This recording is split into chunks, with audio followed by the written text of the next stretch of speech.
update informasi atau berita-berita kabar baik nggak nih? Tujuannya untuk memprofiling sehingga nanti buat masukan buat diklat. Assalamualaikum, apa kabar Sobat Diklat? Di segmen Bagi Ceban sebelumnya, PLT Kaper BKKBN Jawa Barat sudah spill sedikit tentang kegiatan konsolidasi lini lapangan. Nah, hari ini tim Bagi Ceban mendapat kesempatan untuk mengikuti secara langsung kegiatan yang diselenggarakan oleh perwakilan BKKBN Provinsi Jawa Barat yang katanya nih Sobat Diklat akan diikuti oleh 1.300-an peserta. Sobat Diklat, ada yang sudah bisa tebak belum tim Bagi Ceban sekarang ada di mana? Ya, tepat sekali di Kebun Pinus Cikole, Lembang, Jawa Barat. Nah, kira-kira nanti acaranya ngapain aja sih konsolidasi lini lapangan ini? Bagaimana pesertanya mengikuti, kemudian apa-apa saja kegiatan yang seru-seru.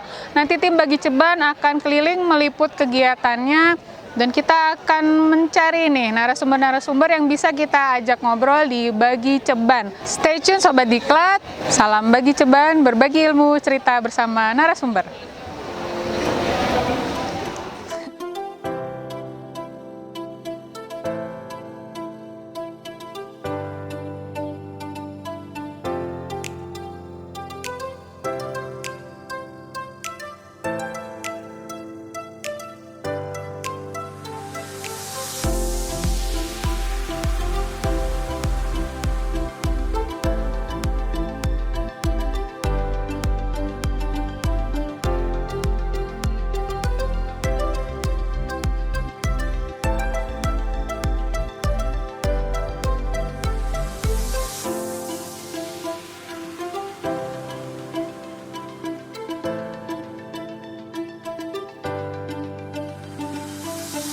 Kita akan usulkan P3K sejumlah 6.000 PLKB fungsional dengan pendidikan SLTA. Nah, Salam penyuluh KB, sehat, semangat, luar biasa. Assalamualaikum warahmatullahi wabarakatuh. Selamat pagi Sobat Diklat. Masih di Kebun Pinus Cikole, Lembang, Jawa Barat dan masih di kegiatan konsolidasi lini lapangan. Nah, pagi hari ini narasumber pertama kita Sobat Diklat adalah Bapak Imade Yudhistira Dwi Payama, SPSI MPSI. Beliau adalah Direktur Bina Pergerakan Lini Lapangan dan beliau juga narasumber pada kegiatan konsolidasi hari ini. Selamat datang Pak Made. Selamat datang juga Mbak Maya. Long time to see you ya. Iya. Baik Pak Made, kami tim Bagi Ceban nih, kebetulan Sobat Diklat sudah banyak yang view ya. Ingin bertanya-tanya ke Pak Made mungkin terkait dengan petugas lini lapangan nih Pak Made. Iya. Mungkin sebelum pertanyaan yang lain ada update-update informasi atau berita-berita kabar baik nggak nih Pak untuk tenaga lini lapangan? Iya, banyak sih karena kita selalu mengikuti perubahan lingkungan strategis ya. Terakhir kita sudah punya jabatan fungsional PLKB. Dulu kan PLKB itu jabatannya kalau di Permenpan atau di negeri ini kan adalah pelaksana ya. Sekarang dia udah menjadi namanya fungsional. Itu satu good newsnya. Good news yang kedua, kita alhamdulillah formasi P3K yang tahun 2022 itu hampir mendekati final. Kita sudah mendapatkan dari 4.213 kita mendapatkan 98%-nya lah. Meskipun ya harusnya bisa 100%, tapi ya apa boleh buat, kita sudah mencapai di angka 98%. Artinya ada 4.145 ya yang kita bisa rekrut gitu. Tapi ini belum final ya karena masih ada masa sanggahan. Yang ketiganya good news-nya adalah kita mau uji kompetensi ya, mau itu good news ya, kita anggap good news ya, uji kompetensi. Jadi yang punya hambatan karena belum uji kompetensi karena dia mau naik jabatan, ini kita akan selenggarakan uji kompetensi di bulan ini. Berarti uji kompetensi ulang gitu ya Pak ya? Bukan ulang, jadi ini yang banyak salah persepsi nih, karena memang 5 tahun terakhir kita melakukan uji kompetensi dalam rangka pemetaan kan ya, dalam rangka pemetaan. Jadi kalau pemetaan sebenarnya itu tujuannya untuk memprofiling sehingga nanti buat masukan buat diklat gitu ya. Nah kalau sekarang kita kembalikan ke kitohnya, uji kompetensi itu untuk mengukur seseorang apakah dia layak pada jabatan yang akan dia tuju. Ya. Nah, jadi yang 5 tahun kemarin sudah dianggap hangus, selesai. Nah sekarang kita adakan uji kompetensi untuk yang mau naik jabatan. Oke, jadi profiling ya Pak ya. Yes. Nah, tadi Bapak bilang 98% ya Pak, walaupun ini Yeah. belum final gitu. Untuk yang sisanya yang tidak lolos seleksi ini biasanya alasan atau penyebabnya apa ya Pak ya rata-rata? Ya gini, sebenarnya 90% itu dari 4.213 hanya 68 bangku ya, atau 68 formasi yang tidak keisi. Itu di regional Kalimantan dan regional Bali Nusa Tenggara. Penyebabnya bukan karena mereka nggak lulus ujian, enggak, tapi karena memang saat seleksi administrasi pelamar-pelamar di regional Kalimantan dan Bali Nusa Tenggara itu banyak yang gugur di administrasi, makanya saya sayang banget sebenarnya gitu. Nah, kalau dari kelulusan sebenarnya yang lulus itu banyak, lebih dari 4.213 banyak. Tapi apa boleh buat ya, apa daya, formasinya hanya 4.213. Jadi ya kita nggak bisa menampung yang semua lulus. Tapi yang lulus, please jangan putus asa. Kalian sebenarnya sudah menang, iya sudah menang, terhormat lah intinya, karena Anda nilainya sudah bagus, cuma nggak masuk kota aja gitu. Ya, itu sih. Nah, berarti peluang lain nih Pak untuk yang teman-teman yang tidak lulus nih? Peluang lainnya kasar kata gini ya, kan kita dalam proses sekarang masa sanggahan nih. Kalau ada nilai-nilai yang mereka merasa ada baik, tapi mereka punya bukti, bisa mereka sanggah gitu ya. Nah, setelah itu akan ada tahap namanya penempatan. Nah, biasanya kalau orang udah ditempatkan itu ada kecenderungan inginnya balik ke lokasi awal. Nah, jadi kami juga agak punya rasa khawatir nih. Rasa khawatirnya kalau ketika nanti kami menempatkan seseorang berdasarkan beban kerja atau analisis beban kerja atau berdasarkan kebutuhan, ada risiko yang sudah masuk kota ini menolak. Mundur. Kalau dia mundur, berarti kan formasi kosong. Nah, kami akan menggunakan strategi teman-teman yang sudah lulus tapi kemarin tidak masuk kota, kami akan mintakan mereka mengisi. Nanti kami tanya, ya harusnya mereka mau ya, karena sekarang ini kan mereka Siap, ya, berjuangnya kan, tolong kami diluluskan gitu. Nah, gimana cara memotivasi teman-temannya yang akan tidak sesuai dengan domisilinya nih Pak, supaya tidak mundur dan tetap siap gitu ya ditempatkan di mana saja nih Pak? Iya, motivasinya mungkin umumnya gini ya, mendapatkan formasi P3K itu nggak mudah. Tidak semua orang bisa mendapatkan rezeki itu. Bahkan yang sudah ikut dalam berkompetisi aja, faktanya ada loh orang yang sudah bertahun-tahun bekerja nggak dapat rezekinya gitu ya. Nah, ketika ada seseorang udah dapat rezekinya, mereka harus membuang formasi itu karena hanya ingin balik ke domisilinya gitu ya. Nah, karena kan sudah sejak awal pengetahuan tentang menjadi ASN itu harusnya sudah diketahui.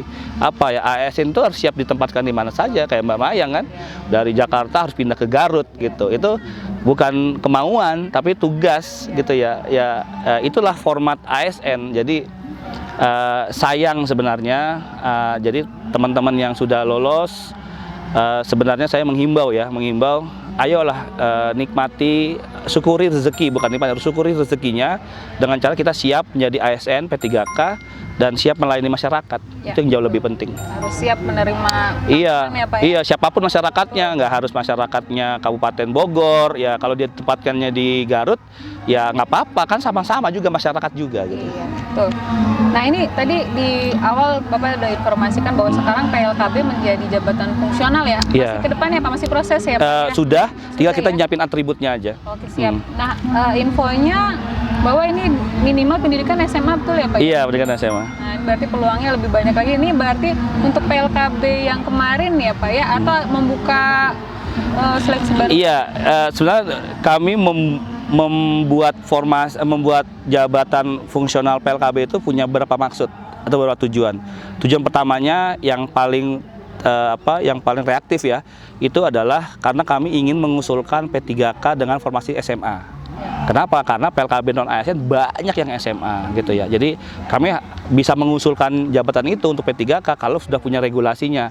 Kita kejar tuh 2 tahun terakhir, alhamdulillah dapat regulasinya. Kita tinggal mengusulkan formasi sekarang nih. Nah, yang kedua tujuannya adalah kami ingin memecah beban kerjanya penyuluh. Penyuluh KB kan sekarang beban kerjanya dari A sampai Z nih, dari mendata, meng-KIE, melayani, mencatat gitu ya. Tapi kalau sekarang saya pecah konsentrasi itu, penyuluh KB fokus ke KIE dan melayani, sementara PLKB fokusnya ke data. Sehingga data itu kan dianggap sebuah urgenitas, sebuah prioritas. Apa yang sudah dikerjakan tapi nggak tercatatkan, percuma kan gitu kan, arahannya Pak Deputi begitu. Nah, sehingga kalau nanti PLKB itu kuantitas saya perbanyak, kualitas juga saya tingkatkan, fokus ke data, saya sih optimis nanti data-data kita tuh akan jauh lebih baik ya, gitu. Iya, untuk PLKB. Jadi mendukung kinerja dan tugas pokoknya si PKB ya. Iya, betul. Sekarang kan PKB kasihan lah, dia banyak dari A sampai Z, dia mendata juga, dia meng-KIE gitu. Ya memang meskipun memang sudah terbiasa melakukan itu, cuma dengan segala program segitu banyak, pasti ada yang dikorbankan, dan kita selaku manajemen kadang kan nggak mau ada program yang dikorbankan ya, semua maunya dalam top speednya semua. Gitu.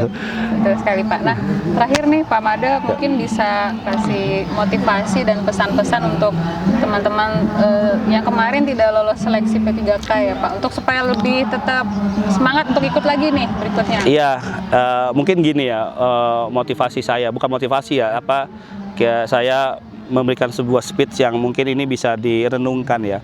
Teman-teman yang ikut seleksi kemarin yang sudah ada hasil ujiannya, sebenarnya ada 4 kategori. Yang satu P dan L, itu yang passing grade-nya tercapai dan dia masuk kota.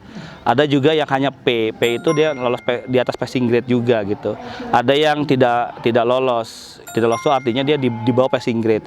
Ada yang juga yang tidak hadir gitu ya. Yang 2 ini artinya Anda harus meningkatkan lagi untuk ujian berikutnya kalau ada seleksi. Nah, yang P ini Anda tuh sebenarnya sudah sangat baik karena sudah dapat nilai di atas passing grade. Cuma saja memang harus kalah bersaing dengan nilai-nilai yang teman-temannya. Jadi jangan putus asa dan tidak perlu membuat sebuah kegaduhan yang menganggap dirinya itu tidak kompeten. Enggak, Anda tuh sudah kompeten. Hanya saja rezekinya tangan Tuhan bermain di sini nih ya. Jadi belum dapat nih ke rezeki Anda. Nanti kalau ada seleksi lagi, Anda berjuang lagi dengan modalitas yang sudah sangat baik sih sebenarnya. Gitu sih saran saya. Ya. Jadi Sobat Diklat dan teman-teman petugas lini lapangan tetap semangat, jangan putus asa. Terakhir Pak, paling terakhir nih closing statement-nya Pak. Iya. Kalau closing statement-nya ya. Iya, pertama kita harus bangga banget ya menjadi bagian dari BKKBN nih. Karena koreksi kalau saya salah ya. Negeri ini tuh hanya satu punya lembaga yang mengurusi tentang pembangunan keluarga. Jadi saya tuh bangga banget menjadi bagian dari BKKBN. Dan saya berharap teman-teman penyuluh, tugas lapangan juga merasa begitu. Karena tanpa penyuluh KB, tanpa PLKB, dengan nanti atributnya ada kader IMP, ada tim pendamping keluarga, bisa jadi negeri ini tidak memiliki pola yang baik untuk pembangunan keluarga. Jadi ayolah kita berjuang keras untuk melayani keluarga-keluarga Indonesia ya. Kan tagline kita adalah penyuluh KB, PLKB, sahabat keluarga Indonesia. Oke. Keren, luar biasa Pak, sangat memotivasi. Baik, Sobat Diklat, sekian untuk diskusi kita dengan Pak Made. Tadi banyak banget informasi-informasi, kabar baik dari beliau yang sampaikan, juga banyak semangat-semangat yang disampaikan oleh beliau. Jadi tetap kita harus semangat. Terima kasih Sobat Diklat. Wassalamualaikum warahmatullahi wabarakatuh. Salam bagi Ceban, berbagi ilmu, cerita bersama narasumber. Ya, makasih Mbak Mayang. Iya, ya.